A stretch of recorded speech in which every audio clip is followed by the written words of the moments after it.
Le 8 mars est la journée internationale des femmes. C'est une journée qui a été instaurée par l'ONU pour rappeler les inégalités entre les hommes et les femmes, célébrer les avancées des droits des femmes et continuer à œuvrer pour l'égalité. Moi, en ce jour, là où le monde entier célèbre la femme, je tiens à nous rappeler cette parole importante tirée du livre de Proverbes 14 au verset 1. La femme sage bâtit la maison et l'insensé la renverse de ses propres mains. Je ne revendique pas une place que les hommes voudraient bien me donner. Ce qui importe pour moi, c'est la place que Dieu me donne, la sphère d'influence qu'il me confie. C'est vrai que je ne me pose pas la question, je ne me demande pas pourquoi c'est la femme qui bâtit et non l'homme.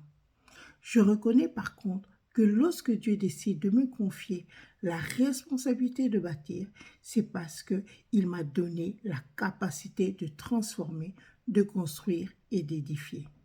Bâtir est une grande responsabilité, oui. Comme un architecte qui pense à chaque détail avant de poser la première pierre, il est important de construire avec soin pour que l'édifice ne s'écroule pas. Bâtir, c'est construire avec vision, avec sagesse et responsabilité pour que ce que tu tiens puisse pouvoir durer dans le temps. Le message est clair. Dieu donne à la femme une influence importante. Par sa sagesse, elle peut édifier sa famille, influencer les générations, créer un environnement où Dieu est honoré.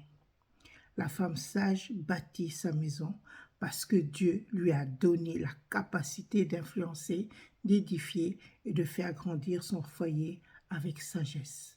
Alors bâtis. Aujourd'hui, en cette journée internationale des femmes, prends ton marteau de foi et bâtis le roc solide de la parole de Dieu.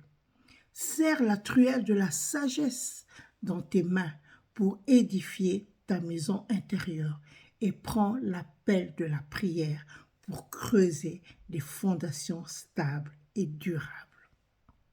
Mesure chaque action avec le niveau de la patience.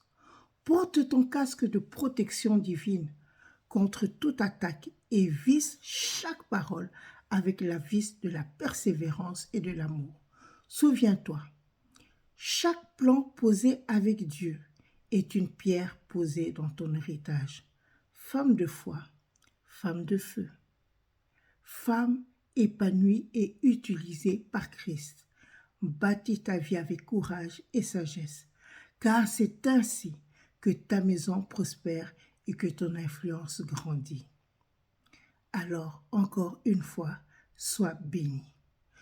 Sois cette femme forte, cette femme qui influence les générations.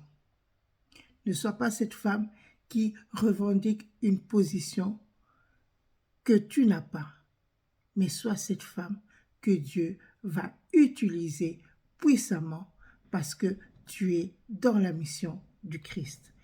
Sois bénie.